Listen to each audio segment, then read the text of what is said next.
Thank you. That's it's a blessing. It really is. You see what happens at the end of that second day.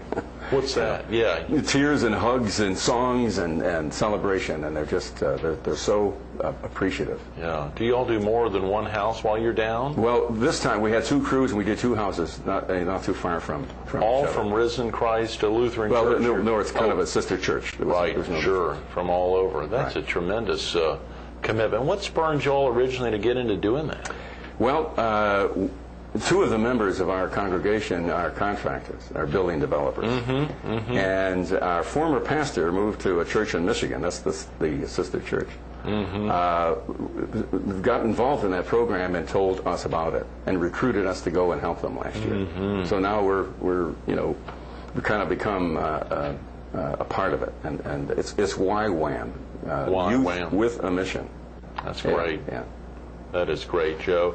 Don't you also, aside from cartooning, you've got some other tremendous things that aren't even really pastimes now. You're doing them both for fun as well as a little extra. Yes, that's why I pointed out that I sang in radio when I was 3 1/2, because now we're singing and playing guitar, and a friend of mine and I, we call ourselves the Ebb Tides. The Ebb Tides. Yeah. What a great name. Where do you all play? Well, we played at Damon's Restaurant. We played at homeowners associations, the Elks Club, places around town. Good. And it's a lot of fun, and we get you don't make an awful lot of money, but just being paid for it is kind of a thrill.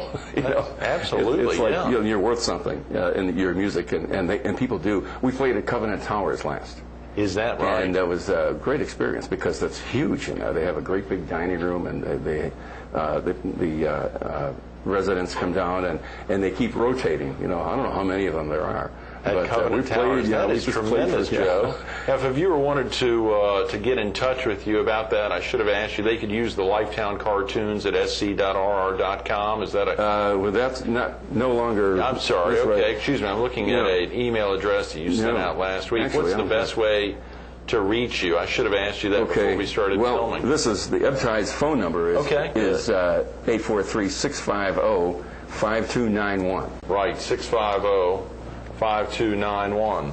Let's see. Is that right? Yep, 6505, the Ebb Tides phone number. We won't promote that necessarily now, but it's a great opportunity if someone wanted to learn more about the Ebb Tides or I got to tell you to play at their Moose Lodge. We had, I don't know if you ask me, I'll tell you her name, but we played at Damon's, and this lady came up, very sweet and pleasant, and said, I'm an events director. Oh, yeah. She said, would you guys be willing to play at one of our events? She said, you have a card? And we pull out the card. She said, they gave me her name, and I said, really? She was somebody I cartooned when she was on city council. No. Her name is Judy Rodman. Judy Rodman, of course. That's wonderful. I didn't recognize her because she cut her hair and she just looked different. She didn't recognize me either.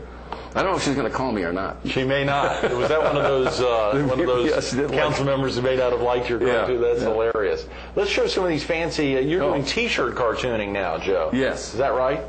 Yeah, Let's talk about this. You might be a Yankee. I can't see, of course, what's up there. But if you think Okra is a talk show.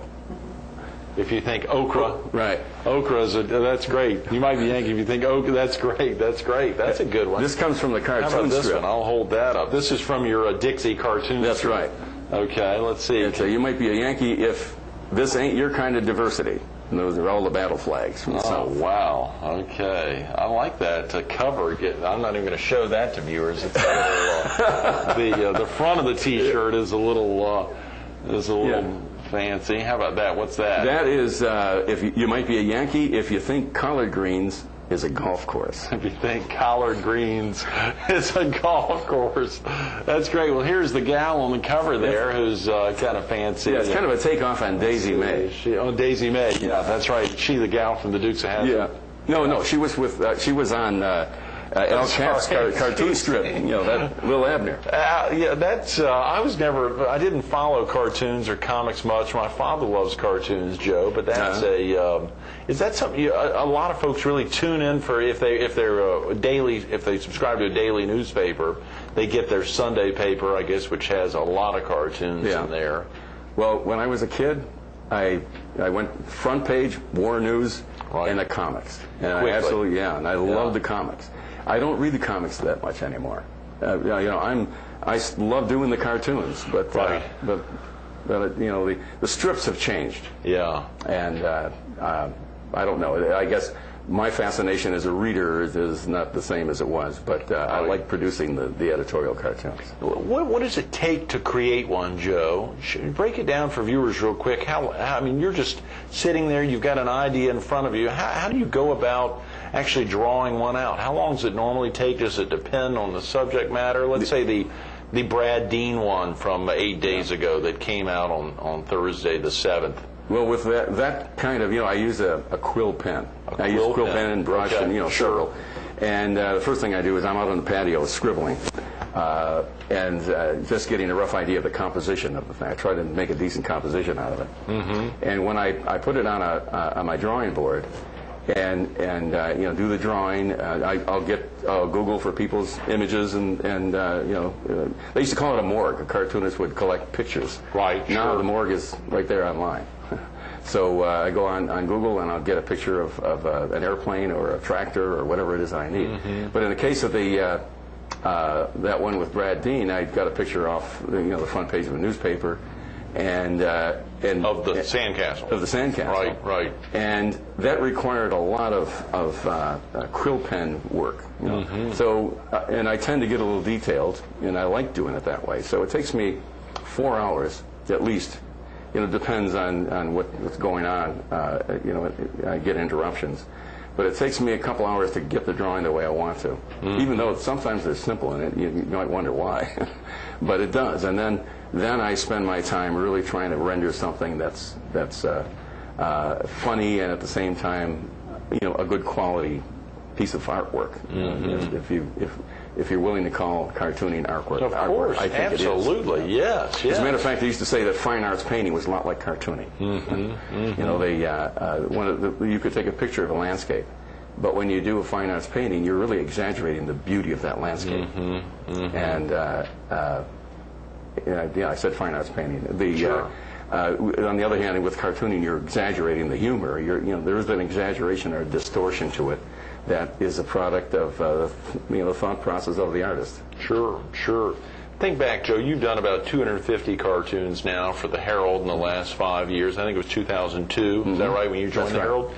Can you think of some favorites that really stick out in your mind? Of course, I guess every one you've got to have a special feeling towards that you create. Are there any ones that really stick out in your mind over the last 5 years? Well, there are. And one thing about the favorites is I don't have them anymore because people bought them afterwards. Aha, yeah, of course, sure. And one of my favorites was at the Capitol building. Right. And Governor Sanford's wife is booting a representative from Charleston off the front steps. Oh, boy, yeah. And and it had to do with an issue that in his behavior towards her. Right. And when she came to speak in North Myrtle Beach one time, I presented the cartoon to her, and she was absolutely thrilled with the thing. But that was one of my favorites. Another one was never published. I couldn't do that. They couldn't print it, but everybody thought it was great. There was Liz Gillen and I can't think of her name. And Linda Angus. Right, yeah. Mooning the council. Oh, come on. Linda Angus and Liz Gillen mooning the council. Yeah, that was when she had her swear her in. Right. And they got a lot of laughs. They said, no, I don't think we want to print this. The Herald didn't run it? No. Oh, yeah. Okay. And it was because of this, there was a history behind it. Yeah, of course, sure, yes. There was another one that didn't make a big hit. It still, I contributed to the Hardball, among others. And it was about the insurance, flood insurance problem. Right. And I had a homeowner sitting at the shore, with his little sandcastle representing his house, and a huge wave about to swallow him and the house up. And there's an insurance agent standing there, and he says, "There's no problem. We've got a new policy with a house and contents exclusion rider." Oh no, these poor insurance agents. Yeah, I mean, across the board, I'm sure there's folks who really take some of your things and get a little riled up about it. Yeah, I mean, and that's as you say, normally in a good spirit, but at the same time, some of those are. They surely had the Linda Angus and Liz Gillen one run that could cause some consternation by folks. At the same time, some great By excitement. the way, it wasn't graphic. It was Right. You know, Oh, yeah. They weren't of course. facing. Sure. I understand. When we think, and of course, you've got a big fan in Andre Bauer, I believe, Oh, our yeah. Lieutenant Governor, who loves your cartoons. He was going to be one of the others I mentioned. I have some favorite cartoons of him, and he actually had made a call to me last week, or a couple of weeks ago, and, Right. and asked me if I'd send him the original, the last one I did, where he was the respondent to a love match call. You know, when there's the hot, love, whatever. I made up a name about lovematch.com or Yeah, something. sure, something like that. And she described a tall, handsome, powerful guy, and so on and so forth. And he showed up with a bouquet of flowers. Oh, yeah. He liked that one. I bet he did. And of course, many of your cartoons are housed all over the country now, Joe. That must be an exciting It is thing. exciting. Much like That's what makes it worthwhile. Sure. Yeah. That's great. Those are great words. Thanks so much for being with us You're this welcome. morning, Joe. Sorry we've run out of time. It was a pleasure. Absolutely. Stay tuned to more Carolina People with Joe Ruisi coming up next. Okay.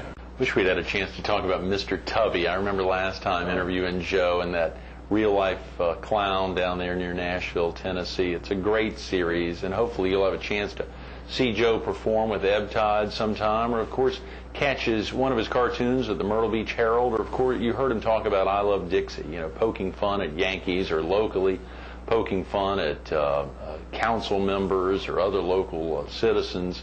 It's not all about fun, though. You heard Joe talk about his experiences in the National Guard and the Army. We didn't get to hear him talk about raising 5 kids. We got to hear him talking about going with his church down to Ensenada to build houses for the poor.